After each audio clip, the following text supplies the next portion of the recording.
Hi, everyone. My name's Laura Shantz. I'm a board member with Ottawa Transit Riders, and I'm here tonight to talk a little bit about what it is we can do to push back against these transit cuts. We've seen transit cuts for LRT in terms of just the number of trips that are being run, and you know, it's also coming right before we're going to see 74,000 operating hours of cuts coming later this year once the Stage 2 LRT launches.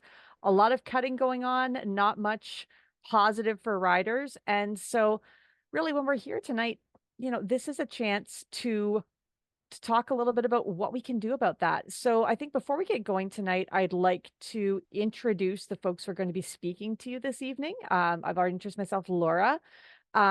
Nick from Free Transit Ottawa, would you like to introduce yourself for a second? Oh, hey everybody. Thanks, Laura. Yeah, my name's Nick Grover. I'm an executive member at Free Transit Ottawa. We're one of the transit groups in the city advocating for free, reliable, and accessible transit. So we'll be chatting a bit more later. Thanks so much. It's a pleasure to have you here, Nick. Carrie Glines Elliott of Ottawa Transit Riders, would you like to introduce yourself? Right. My name is Carrie Glines Elliott. I'm a board member of the Ottawa Transit Riders. I'm one of the people who rides public transit quite a lot. I'm a public servant and I take public transit exactly the way it's planned, according to the city, anyways, from the suburbs down to the downtown core. And we started this group a couple of years ago when we were standing at bus stops saying, "What's going on with our transit? What's going on with our transit? Why is the bus here? Somebody should do something about this. We should be talking about what the rider's opinion is." And so groups like this and training sessions like this are all about getting people involved talking about transit. Thank you so much, Carrie. Mick, would you like to introduce yourself as well? Hi, I'm Mick. I'm here just kind of collaborating with Horizon Ottawa. And I'm looking forward to the training, but it's really Laura, Carrie, and Nick that are doing the heavy lifting here. Thanks, guys. So, what is it we're going to ask you to do tonight? There's a few different asks that are going to be coming at you in terms of how you can push back against this transit cut. And what the three things we're asking are to prepare a delegation for the Transit Commission meeting coming up on September 12th by signing up to speak and getting some ideas about what you might want to say to those city councilors at that Transit Commission. We're also asking people to pack the gallery at the Transit Commission because one of the options you can go virtually, but you can also go in person. So whether or not you feel comfortable speaking, you can pack that gallery to sit there and put some pressure on. You can also bring a friend with you and, just bring a crowd. It's just fun to put people on the spot and make them feel a little bit awkward, like they're being watched. I love like just making things awkward. So why not? Let's do it. And the last ask is just simply to engage with city councilors, your own city councilors across the city, the places you go on transit. Talk to those councilors. If you need to get to Riverward by transit and transit in Riverward sucks, hey, that's a message for Riley Brockington to hear. There's lots of possibilities of ways to engage, to ways to talk about these cuts. And we're going to go over that tonight to talk, just to kind of give us some power back, because oftentimes this got announced in the middle of the summer that they're just going to arbitrarily cut midday transit. And there's no opportunity to actually be heard in a public venue before those cuts take effect. That is not okay with me. That shouldn't be okay with you. So we're going to take the first opportunity we can at Transit Commission to actually, shine the spotlight on what this means.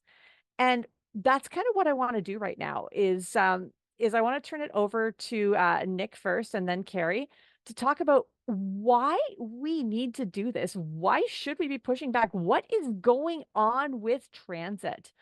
And so for that message, I will turn it over to Nick.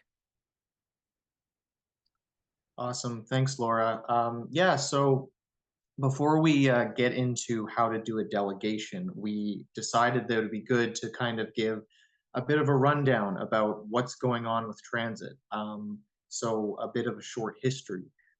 This is not to imply that you should talk about this whole history when you give a 5 minute delegation, but if you're interested in being part of the movement for better transit, it's a good thing to know. It's a good context to have, and it's a good thing to allude to.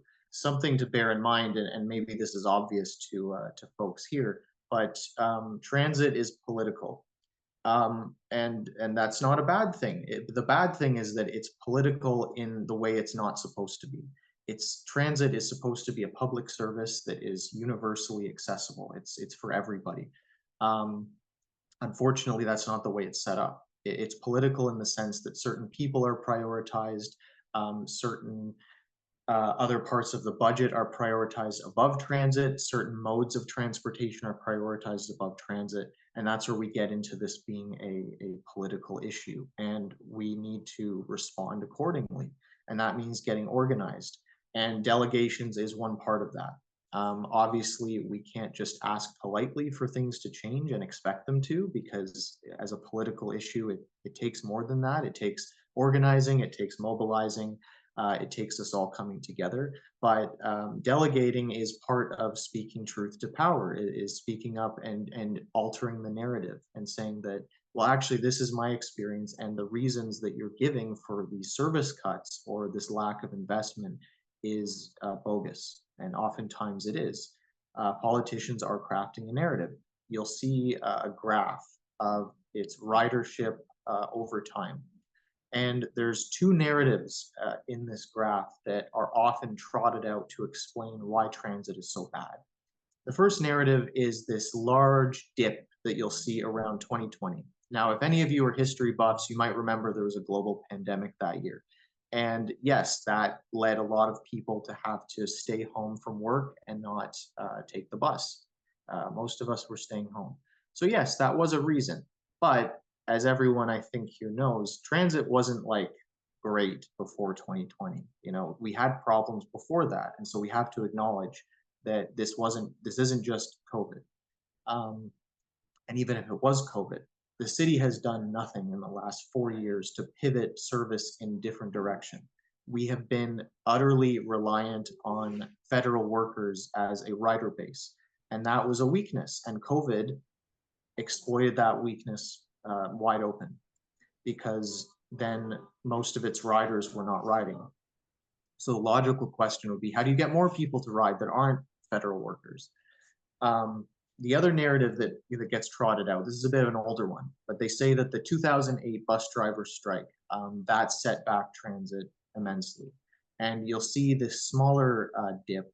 That was the 2008-2009 strike. Yes, ridership did take a dip, but you'll also see that in the next 2 years, it rebounded. Actually, we had the highest ridership we've ever seen in 2011. And so that was a setback, but it certainly didn't harm transit in the long run. What did harm transit in the long run was what happened in 2011, and that's on the next slide. As I said, we had record ridership. And what did City Council do with that record ridership? They said, well, we don't really want to invest in more service to accommodate the ridership because that would require tax increases, and we don't want to do that. So what we're going to do is optimize, and optimize is a fancy word for cut service. So they pared it back, they found efficiencies, which is another code word for cuts. And in short, hours were cut, routes were merged or shortened, off-peak service was cut, stops were removed. Maybe some of that sounding familiar. And ridership went into decline. It was not a dramatic decline, but it was a very long-term steady decline. And that explains a lot of the really chronic, deep problems we have with the system. It's unreliability, not having enough buses not showing up. And then what happened next on the next slide wasn't much better. They decided to start building the light rail. And, great. A lot of cities, they've had light rails for a long time. Montreal has had very successful trains for like 60 years. So this was a good thing for us to try and do. Unfortunately, the way it was done was not good. As everyone knows, it's a crappy a set of trains that we got. But the way they brought it in was also an issue. A lot of routes were upended and changed. And to this day, you'll hear people saying, actually, my transit commute is worse because my bus route that I had before the LRT was changed, and now it's very long and circuitous, and it doesn't work as well. And if there was going to be any positives to it, the pandemic disrupted it, and the private partnership that we're in the LRT with has been very disruptive. It's led to a lot of infighting over how to manage the train. It's meant cost overruns. It's meant corners were cut, which is very baffling because the LRT was late and it was over budget, and yet they still managed to underspend and rush it. Which, you know, if that doesn't make sense, then you're not alone. But they did cut corners while they were doing it. They didn't give it the time and the money it needed to be successful, and so effectively we've vastly overpaid for what we got. And buses were removed from the fleet. The understanding was that, well, we've got the train now, we don't need all these buses. And so now every time the train goes down, buses are pulled from other fleets to replace it. Not to mention that local routes don't have enough buses to begin with. If they're only coming every half hour or hour, that's because we just don't have the capacity. We had about 1,000 buses in 2011, and now we have about 740. We could not accommodate more people if they did want to take transit, and we planned ourselves into a corner. And a big part of that is austerity budgets. Even before the pandemic, there was not a huge interest in spending a lot of money on public transit. And it's been even worse since COVID. They always use the excuse, well, no one's taking it, so we have to reduce service. And when service is reduced, people don't want to take it. And that's known as a transit death spiral. And that's what we're in right now. Again, we come back to priorities. Other things in the city we spend lavishly on. And then when it comes to transit, oh, the money isn't there. We can't find it. We're seeing this right now. Well, if we don't get that federal money, we're going to have to cut service and increase fares. No, that's not true. That's a myth. Yeah, great. The Fed should provide us money. That's their job as a federal government to ensure good access to services. But there's lots of ways to find money. We've spent almost $500 million on the police. We spent almost $1 billion on Lansdowne. We're going to be spending about $100 million a year on road widening. I mean, these are money pits. We need to reevaluate our priorities.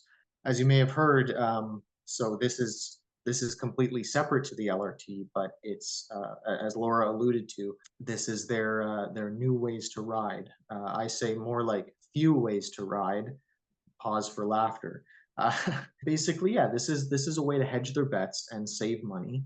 They're reducing service hours, reducing capacity and route coverage, and access to bus stops.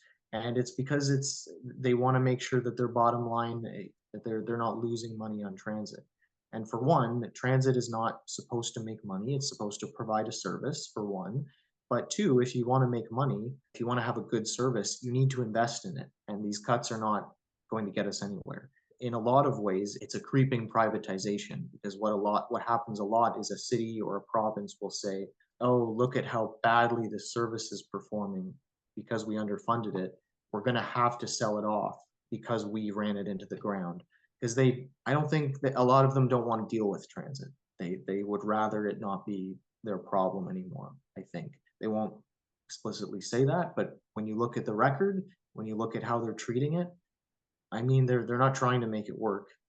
And that's where we need riders to step up and speak truth to power and organize and become a group that needs to be listened to and that needs to be recognized. I think a lot of the time as riders, we're ignored because no councillor feels really compelled to address our issues because we're not a large corporation or a large entity in the city. We're fairly diffuse and not organized and busy with our day-to-day lives. And so that's what needs to change. Yeah, so these are some of the things we advocate for. And a lot of Canadian cities have actually been investing in this stuff since COVID because they've seen that, well, our office workers they're not as big of a rider pool anymore. And so we want to attract different riders. We want to attract off-peak riders.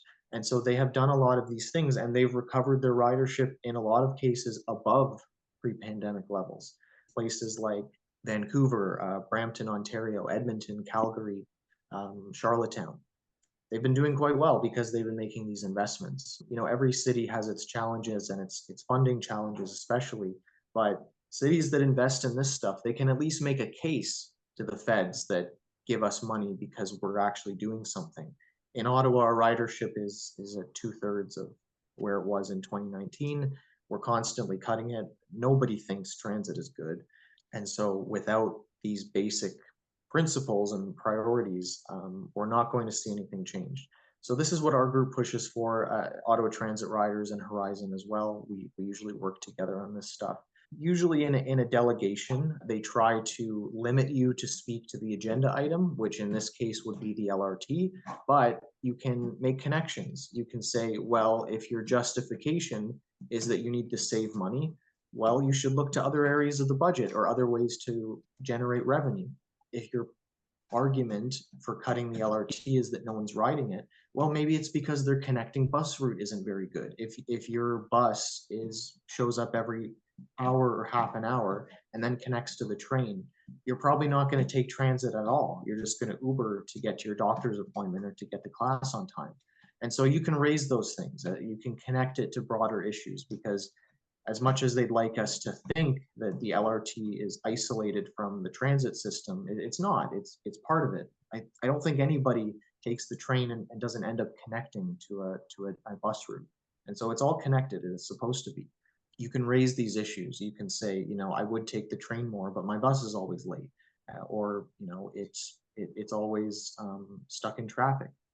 You can raise these things, and we'll get a bit more into that. But hopefully, this was a concise but comprehensive overview of what the issues are in Ottawa, because there are a lot of them. It's good we understand this. It's good we understand our history and the ways that the City Hall has been treating transit riders poorly for a number of decades, and even more so now. Thank you so much, Nick. I'm going to pass now to Carrie. Would you like to grab the mic and chat a little bit about what this means from a rider perspective? Well, I will. I mean, I think Nick did a really good job in talking about a lot of the problems with transit and a lot of the problems, particularly in the city of Ottawa. I'd really like to talk about advocacy and activism, because you can listen to a lot of how depressing it is and how discouraging it is that the city isn't funding public transit adequately. And we're in this death row. Transit is definitely in decline in this city, and it's incredibly frustrating. This is, in my opinion, this could be a temporary situation. I'm a transit advocate, and I'm generally pretty optimistic. I would like to point out that these groups that are participating in this training session were all new groups. We all rose because we saw problems in the city, and we said, I think we can build a better city. Quite frankly, this is how I deal with my own concern over climate and my concern over lack of equity in the city and things like that. I go and I meet city councilors, and I talk to city councilors, and I do delegations at these city council meetings, not just the Transit Commission, but other ones. And our groups are new, but we have had some success. I can tell you that when I first went on radio in 2018 and 2019, the journalists were a little bit surprised at my experience on transit. They would say, oh, well, tell me how it went. What is transit like? We've certainly raised the profile of public transit in the city to the point where people all across the country know that Ottawa has a bit of a problem. This makes me think that we might be very, very close to rock bottom, and let's hope that we can turn this death spiral around and start advancing. If we can really talk about what good public transit brings to the city and how valuable it is. I often talk, for example, about my son. My youngest son doesn't drive, so he gets around by public transit. Good public transit gives teenagers all kinds of freedom to do after-school activities, and freedom to have part-time jobs, and freedom to meet up with their friends without asking parents. It gives them a lot of freedom. And that's really what I'd really like to talk about. I'd really like to talk about, what does good transit do? I have a really good hope that by getting people involved in this particular issue, this pushback on the LRT cuts, that we can get a little bit more attention. This mayor is pretty new, and he's pretty inexperienced. And I have a feeling that if we advocate appropriately, we can get him to change his mind. I take note of the fact that they leaked this information at a time when a lot of transit advocates were on holiday. A lot of people who were members of the Transit Commission were on holiday, including the chair. He was on holiday. I think they know that this is really unpopular. They're sneaking it by. I think it's going to be a really difficult situation, because not only are students going back to school in September, but public servants are going to go back from 2 days in the office to 3 days a week. So there's going to be a lot more pressure. And if people don't ride public transit, we're going to see big traffic jams. We're going to see big problems with parking. We're going to see a lot of frustration in the city, right? If they don't put resources into public transit, it's very, very hard to get around this city. I'm really glad everybody has come to this training session. I'm really glad we can sort of brainstorm some ideas and we could talk about how we do delegations and how we talk to councillors. I'd also like to call upon everybody. I believe the people who are here are pretty committed. Talk to the people around you, talk to your neighbors, talk to your friends, talk to people who say, oh, I don't ride public transit. And you say, well, if everybody else gives up on public transit, you're not going to have much fun getting around the city. Get people thinking about why public transit is so important, again, for people who use it and for people who don't use it. Public transit is really, really essential. I always like to talk about how this is about building a better city, and I'm really glad that you're all here, and I'm going to hand it over to Laura for the next stage of this, but I do look forward to talking to you. Thank you so much, Carrie. It's really appreciated to shine that rider perspective because, like, as you said, I'm also one of these new advocates. I've ridden public transit in Ottawa. I'm about to turn 42. I've ridden public transit in Ottawa since I moved here when I was 19 years old. I came from a small, rural, outside of a small town, and there was basically no transit. And I was astounded in 2001 with the quality of our transit network. And at that time, as Nick kind of alluded to, we were actually an award-winning transit service. Ottawa Public Transit won awards for the quality of our rapid transit way, for the quality of service. And we're a little far from that, but it's not like this can never happen. It doesn't have to be this way. We can dream of better, we can do better, and that's kind of why we need to put the pressure on. That's why we need to do this, because sometimes some of those counselors forget. They may say, oh, our hands are tied, we can't make a change like this.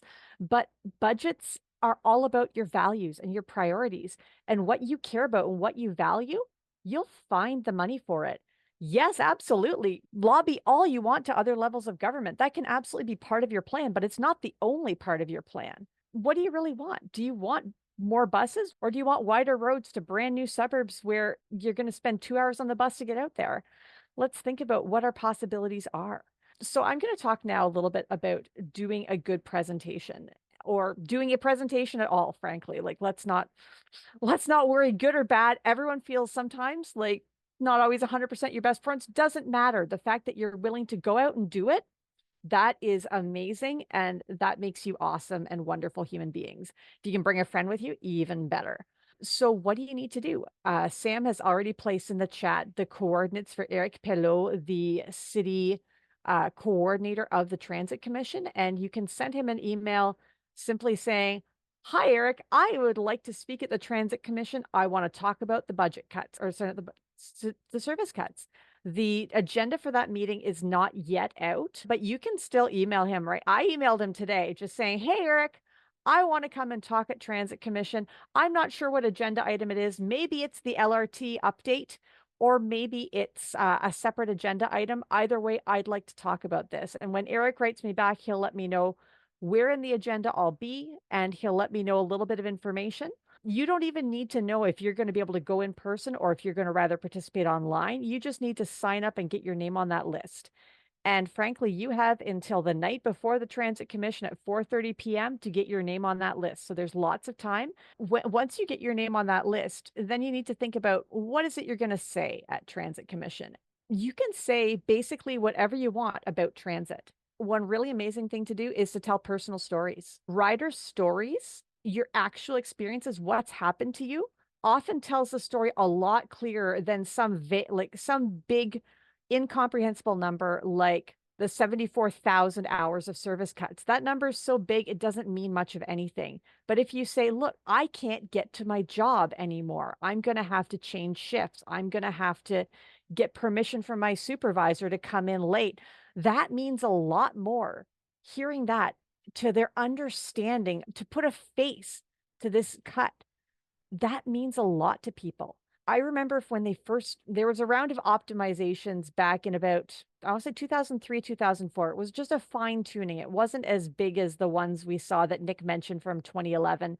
Nothing that drastic, but they did cut some weekend evening bus service at that time.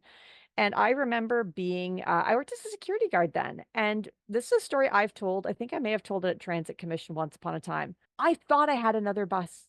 I thought there was one more bus coming after this bus. And I realized maybe there isn't. And I'm in Bell's Corners wearing a full security guard clip-on tie, steel-toed shoes, and I am running like mad for the bus 118. Like sweat is pouring off me. I am miserable. I am panting and gasping for air because I'm almost 20 kilometers from home. And if I can't catch that bus, I am stuck there till morning or I am walking. And I was exhausted. I am at this point like 22, 20, like I'm terrified. I don't have the money for a cab. I make minimum wage. There is no other way home unless I stick my thumb out on the side of the road, which is also a little scary. I remember the terror, not knowing if I had missed that bus or if it was coming. And I made that bus with about 30 seconds to spare. I arrived at that stop gasping for air, terrified that that bus wasn't going to be there and knowing the pretty scary consequences for me if I didn't get it. The reason I'm telling you this story now is, if you think about it and reflect on that, you can probably imagine what it was like to be in my shoes that night, how scared I must have been feeling. If you can share some of your experiences and let counselors hear that frustration, hear that nervousness, hear that anxiety about what do I do in this situation? I can't get where I need to go. Stories about why you don't take transit are perfectly valid. Stories about when the bus let you down and you had to call a friend, call a parent, call an Uber, get one of those little scooters and zip up the side of the road. It's all valid. It's really, really important for them to understand what this means for human beings. Bonus points if you can link to a few of the ideas that Nick was sharing with you. If you find out, that, hey, we used to have amazing bus service, now we don't. What gives? Or what it would take for you to take transit. These are all really important ideas you can share with the committee. So aside from that, though, what is it you need to know to speak? Not going to tone police you. You're allowed to be as angry, frustrated, upset, annoyed, despondent, depressed as you want. Only rules are don't get yourself kicked out of the committee. So, like, no personal insults to the folks sitting up there. Maybe don't swear at them. Basically, don't get yourself kicked out, but it is a-okay to show that emotion, show that frustration, because we're human beings and our experiences matter. And if your experience has left you angry and frustrated, it's okay for them to find that out. There's no dress code for doing this. Show up however you are. It doesn't matter.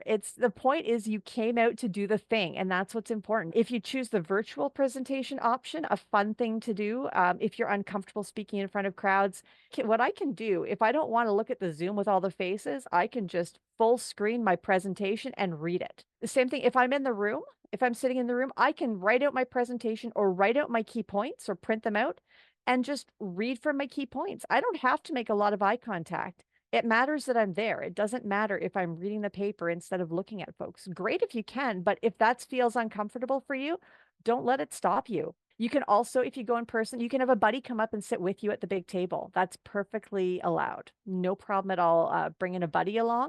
Also just really fun to pack the gallery with buddies. I do love that. You have 5 minutes to talk when you come to Transit Commission. They'll put up a little clock if you're on the Zoom or if you're there in person, and it'll start counting down when you start talking. A good barometer, if you're someone who likes to write it out verbatim, you're going to try to speak slowly so you can be well understood. So 500 to 600 words is plenty. It gives you a lot of space to say what you need to say, but it's not going to be so much that you feel you need to rush through it. You can really take your time. You can enunciate those points. You can repeat things if you feel like people aren't listening. It's okay to repeat your key lines. It's okay to be funny. If you want to get a little reaction from the audience, put a joke in there, you're allowed to do that. They may try and shut you down if you start asking direct questions of the committee. If you say, I want to know XYZ and expect an answer, like they don't have to answer you. A counselor can, though, put your question to the committee and to the staff after your speech. So that can be a helpful way to do it. But it's really important to, talk about that personal experience. If you are going to ask a question, make sure it's not going to be done in a way that shuts down your presentation. So you could just say, I've always wondered why this, not, can you please answer this for me today? Because you likely won't get an answer. And sometimes that does lead to being shut down. I do find it super helpful to have a few quick notes in front of me. Some people feel comfortable with a lot more written down, some people with a lot less. You're welcome to wing it, but it's all up to you and how you feel most comfortable in that committee setting. One thing I will note is that if you do write up your remarks, you have the option to send them to the committee coordinator, Eric Pelot, ahead of time, and he can circulate them to committee members. So they can have a chance to read about what you're going to say before you say it. It can give them the opportunity to be ready to ask some questions or to kind of further reflect on what you're going to say. You don't have to do that though. You're even welcome if you really want to do a PowerPoint. You do need to send that in. I believe it's 48 hours in advance. So there is a little more prep required on your part. You can't last minute that PowerPoint, but you're welcome to do it and they will share it and show it as you speak. And that can be a really interesting thing to do. That's really a lot of what there is to it. Be yourself. We're talking about service cuts. So try and make sure that that angle is woven into whatever your personal stories and personal experiences are. But when you're talking about your own lived experience of taking transit, that is perfectly valid. That is honestly the best kind of testimony. Counselors love hearing from people who are coming for the first time too. So if it's your first time presenting at committee, feel free to say that this is, this issue has gotten you so worked up that you are coming out for the first time ever. And oftentimes you'll get lots of little positive comments from folks. You'll be thanked for being there. You'll get extra questions. It's so amazing how well they respond to people just coming and being themselves and talking about what they want to talk about. Many of these folks take transit. Glenn Gower takes transit. Jeff Leeper takes transit. Sean Menard takes transit. I think Briley Brockington takes transit sometimes. So many of these folks do actually use the system and they appreciate hearing from other people who do too. That's another great thing too, I should mention too, is if you are reaching out, if you are writing up notes, it's great to also send them to your city councilor, whether that person is or is not a member of Transit Commission, because we need all city councilors to care about this, not just the folks who are on the Transit Commission table. If you're speaking about experiencing a specific ward, whether that's your ward or not, maybe it's a downtown LRT issue, email the downtown councilors as well, because if it's happening in their ward, honestly, they want to know about it. The more people we can get interested and engaged, the more likely we are to actually be able to turn this ship around. They make these cuts, and as Nick and Carrie pointed out, they did it in the middle of summer. They did it at a moment when they thought no one was paying attention. I've been that student who has to make it to an 11:30 a.m. or 1 p.m. class. If you're just stuck waiting on the side of the, waiting on the platform for an LRT train that is now 5 more minutes delayed, it's going to be really frustrating. Those are kind of some of the key points to think about when making delegations. I know we have a lot of folks, among our presenters, Nick and Carrie and Sam, have all done this many times. It's totally fine to be nervous, but the more you do it, the more comfortable you'll get. I probably started doing transit activism in earnest like 4 years ago, and when the first time I did a delegation, it was like, oh, like who are these kings that I must beseech myself in front of? And now you just turn up, you say your piece, and you go. It's like you make it a habit, and I think that's the best way to approach activism if you're not already steeped in it, to pick up things that you can build into habits, and then they become easy. There's really nothing to be nervous about. These are people who control a big part of your life that you should probably have control over in a democracy, and they should be doing a better job. I think it's good for us to channel that, to remember that there's something to be angry about. Transportation is a right, and we should approach it that way. This is our livelihood. This is what lowers the carbon emissions of our city. This is what reduces poverty and improves accessibility in our city. Transit should be great, and it can be.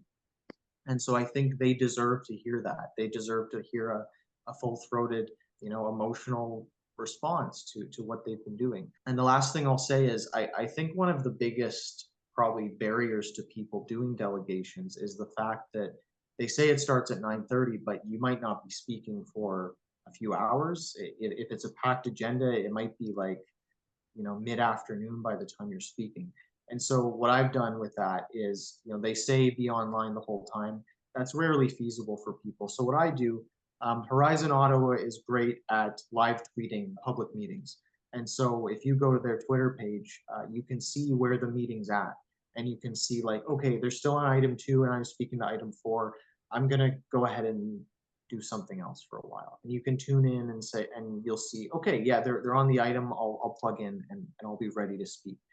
There's no need to sit around for 6 hours. Nobody has that kind of time. And if it's going to leave you exhausted and you're not going to do it again, it's not worth it. And so if you really love to watch committee meetings, all power to you. I personally do not. And so I tune in when I have to speak and I listen to my fellow delegates speak, which is often a very empowering experience. It's good to feel like we're not in this alone.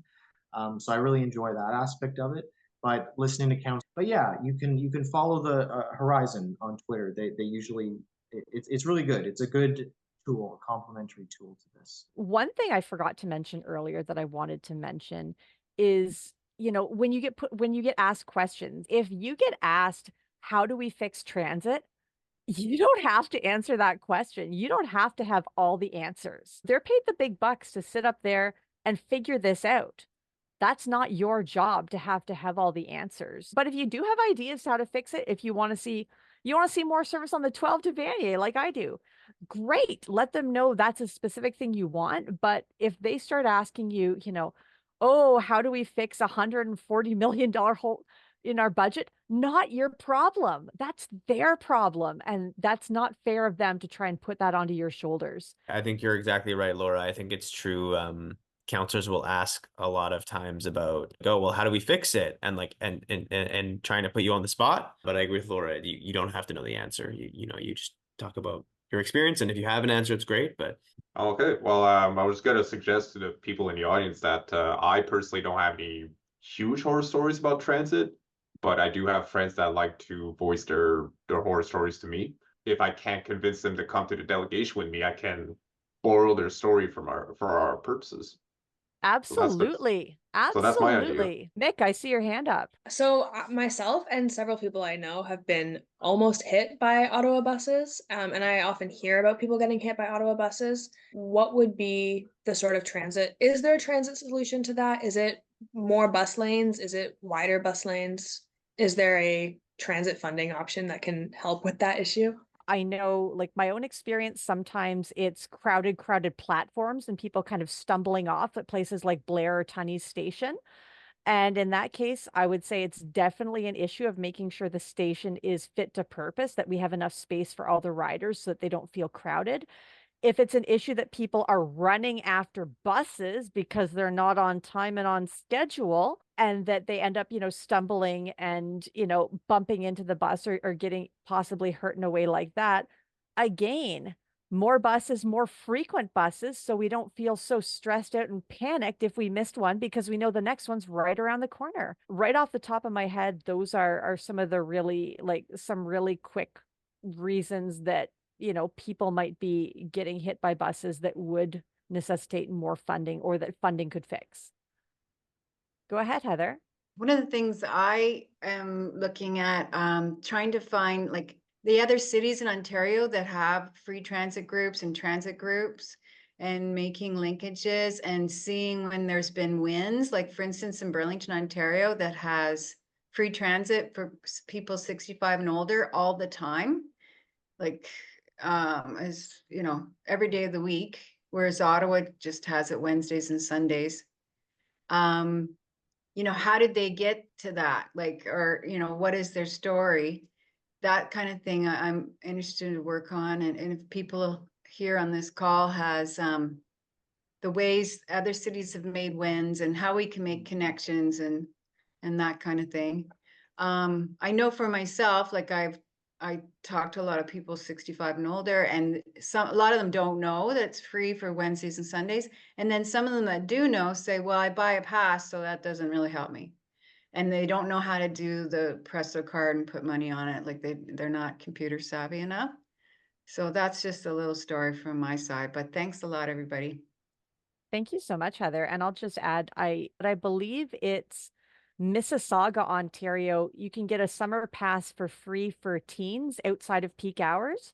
So for like a lot of, teenagers looking to get that first part-time job or just get around the city and, experience life outside of, the four walls of their home, it can really offer that kind of liberation. And I mean, they have put some some caps on it to try and keep peak hour for commuters, but every step towards building another generation of transit riders, whether it's our older generation or younger generation, is amazing, because for both of those groups, it offers independence in a way that sometimes cars can't. Yeah, I'll echo what Heather said, because there are a lot of cities that are doing great stuff with service and with fares and reinventing stuff. And it is very powerful to allude to another city, because not only are you giving the counselors a concrete example that they can look to, and that they can basically justify, like if we're piloting something or we're pioneering something that feels risky, and Ottawa's very risk averse. So if they see another city's done it, it says, oh, well, we can try it.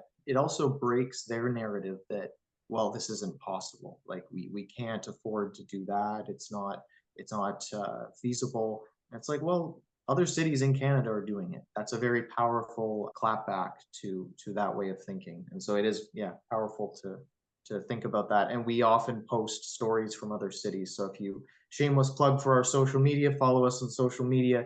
We post about that stuff all the time. We will be sharing around, Carrie has actually done up a great kind of key messages, tips and tricks document with some reminders, just some general advice about what are some good clapbacks or some good answers to questions you might get. So she's going to be sharing that. I think we're putting on Ottawa Transit Riders. I think we'll also probably share with Horizon. They'll probably have it on their site as well. But just that background information, so you might feel a little more prepared about any questions that might come your way. As you're trying to prep this stuff, like I said, personal experience often wins the day in terms of what's actually going to get a counselor to stop and listen to your story. But when you can link it to some of these bigger issues, sometimes that can really, really drive home the point. And also, sometimes it's just tricky to figure out exactly what to say. So you know what? If you want to plagiarize anything Ottawa Transit Riders has put out there, you do it. This is a plagiarism welcome zone. You know, you want to share our words, share ideas, do it. Like, good ideas in this space, when we're all pushing for public transit, like no one's stealing anyone else's idea. We all share good ideas. They're our ideas, right? We share them collectively. We put them out into the universe, and we want you to hear them and engage with them. So yeah, absolutely. If you need some ideas, check out the Horizon website, the Free Transit Ottawa, and the Ottawa Transit Riders website. Please feel free to check that out. I see Mick has a question. Is there a spot on the city's website that has the details of the committee meeting? There is like a portal with all the agendas, all the minutes. There's also links to all of the Transit Commission recordings. If you kind of want to just take a look at what people have been saying in the past. Sometimes that helps. And I have a question there from James. Does anyone know if order that requests for delegations are received determines the order of delegates? Generally, yes. I think they might play around with it a bit, but once they start developing a speaker list, if there's a large number of people, you'll get your number, and that's the order you'll go in. Especially should you be a first-time presenter, it doesn't matter where you are in the pack. So if, for example, you're emailing Eric and the agenda is already up, and let's say it's item 3, then he would say you're the fifth speaker for number 3, and then you'd have that clear knowledge. If he doesn't tell you, you can ask specifically where you are on the speakers list, and he will get back to you and let you know of quite clearly where you belong on that list, so that you can plan accordingly. As Nick already suggested, following the Horizon Ottawa Twitter, Sam's already saying he's going to be there in person. So I'm assuming, Sam, you're going to be doing some live tweeting, or you're going to have some Horizon folks there live tweeting. Yeah, we got our comms person that's going to do it. Yeah. Excellent. Some of these things do end up being long days that you're free in the morning, but then you have class or you have to go to work. And should that be the case, you're totally open to join later via Zoom and just pop in for your presentation. What else would people like to know about? Are there things we've missed that would be really helpful for you, or that you're curious about? Yeah, this is just kind of a general question. So transit has in the past enabled me to do a lot of volunteering that I wouldn't be able to do otherwise. I live in Centertown, right by the Ottawa LRT stop, and would ride it all the time, even just to get to Hintonburg. And without that, I don't have a car. I'm not an excellent biker. So it's really enabled me to give back and get engaged in other ways. Are positive stories like that, here's what transit has allowed me to do. If you are reducing transit, you're hindering my ability to do something positive. I know we've talked a lot about horror stories, but are those kind of positive spins effective too in your experience and in the strategy? Absolutely. Talking about, your aspirations and your goals of, look at how much I can do if transit works well for me. That is an amazing story. And that is absolutely a reason why they need to maintain their service so that you can keep doing good things that would get harder and harder, or you might get turned off of doing them if all of a sudden you say it's faster for me to walk to Hindenburg. What the hell? You're allowed to feel whatever emotion you want. If you have good stories to tell, that is great. And we love that too. I think I know the answer to this question, but for those people who are, joining virtually, or maybe they're joining a bit later, I know I personally am like going to be working that day, so I'll be listening hopefully to the whole thing virtually while I work. For those people who might be anxious to speak and are going to be not hearing everything, is there any concern about repetitiveness, like saying something that's already been said prior? It's going to happen regardless. There have been times where I am delegate like 115 out of 155. And I can tell you not all 155 people on the list have brand new, unique points of view. But at the same time, if you're coming with some of your personal experience as well, that's always going to be unique. And that's always going to be part of your story. Maybe your beef is with the number 7 bus. We all love a whimsical, absent number 7 bus. Maybe other people have already been pissed off about the number 7 bus and say, how they need this to connect to the LRT, or the LRT cuts are the thing that's getting to them. But you know what? That's fine. That's fine, because you're like, this is what you're living and this is what they need to hear. This is, this is important stuff, regardless of whether people have said it or not before. If they hear a specific demand repeated constantly, it is more likely to become something they have to respond to, or they have to look into or consider. And so while I agree, it's not the job of you, the transit rider, to offer like the fix for the city while councillors scratch their heads and cash in their paycheck. If we, are consistent in our messaging and what we're asking for, it will start to become part of the narrative, and it'll get reported on more, and there'll be more pressure to actually respond to it. We've had no shortage of ideas over the years, and so you can draw on any of them. And we tend to emphasize some, depending on what's going on or what time of year. We'll probably be putting something out, for example, on different ways to fund public transit other than fares or begging the federal government for money. I think things we get all come from riders, and hopefully the things riders know come from us too. It's a dialogue. So, and we're all here to support each other. We all benefit. Everybody in this city wins when public transit is better. Everything we do to push to make this city better, it's helping all of us. We're creating a city that works better for everyone. I'm just going to advocate about how living car free has improved my life significantly. Like I'm in the best shape of my life, and I save a ton of money, which I can then spend on my community, and I can spend on subways. So I can mention that at the delegation. Like preach to them like how going car free, like it frees you so much, like in health and monetarily, like you feel more connected to the people around you. It's a more human way to live.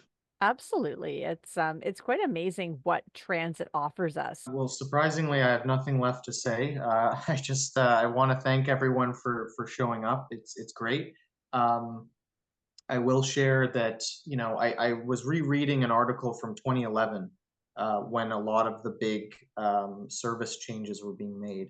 And I remember in the article it said, there were 20 delegations at the committee. And I remember thinking, those are the same numbers we pull to this day, 20. And so if we can crack that, ceiling, that would be awesome, because the more people show up, the better. Having more people come up is inherently what we're after. We want to show them that people are devoted and they care. All of our groups, we're often doing transit, often together. So, please reach out to us. And, if you have questions or you want to work with us, our doors are always open. So thank you to everyone who came out. We really appreciate it. Just showing up and participating in democracy is good. It's a way of letting the city councillors know that this is a really big issue. I think that they know this is going to be unpopular. That's why they snuck it by us. And I'm really hopeful that we can actually make a change. So do take a look at Horizon Ottawa and Free Transit Ottawa and Ottawa Transit Riders. We'll put as much information up on our website as possible to give people lots of advice. But if questions occur to you after this meeting, you can always email us as well. Good to see some folks here. I think we heard a lot of great ideas. And yeah, I know I echo everyone else who just spoke, and Nick as well, who said, I think if we pack the meeting virtually and in person, it does definitely have a real effect. And what I will say too is, I think some people can think it can be quite futile sometimes speaking at meetings, and sometimes they're right. But I do think it's a really good venue, folks have to keep in mind too, to like media are there. Like there is media, and often there can be a story out of it, and it can really like shape the narrative, especially if there's like a lot of delegates there. It's definitely a media story, right? If there's like 30, 40 delegates that show up or something. We're all here because we don't think it's a waste of time and giving this training because we don't think it's a waste of time. When a lot of us were speaking and delegating at the police board before there were like these like really stringent rules, we did get some changes, fought back against a police budget increase, and they did actually raise the budget. They still raise the budget, but they raise it by less, right? So like if a lot of people speak at meetings, it makes a difference. And we've seen this. So, again, we wouldn't be here speaking to you all if we didn't believe that. Thank you so much, Sam. One last comment from James in the chat. Beyond this specific meeting, is there any general delegation technical knowledge for people to know? Yeah, Eric is the coordinator of this committee, but if you go on that city Ottawa agendas page, for every agenda, there will be at the top a committee coordinator, and for whatever it is, there's different coordinators for the different committees and boards. So you just make sure you're emailing whoever the right person is for that board, and they will get you set up with your spot on the agenda. I'd love to thank everyone for coming tonight. It's great to see you here. Please do come out and join us. Remember, it's not rocket surgery here. Just come out, be yourself, share your story, say what you want to say, and feel good about it. And you don't take the whole, if you want to take 2 minutes and say y'all suck and you need to reverse this now, that's amazing. You don't have to take the whole 5 minutes. If you want to give, your 5-minute laundry list of beef with OC Transpo, do it. Do what works for you. Do what makes you feel good and what makes you feel like you have a voice in the city, because that's what this is here for. And that's what we want you to have. And with that, I'm going to say thank you so much for coming. Please take good care of yourselves. And I hope to see you in person or online on the 12th.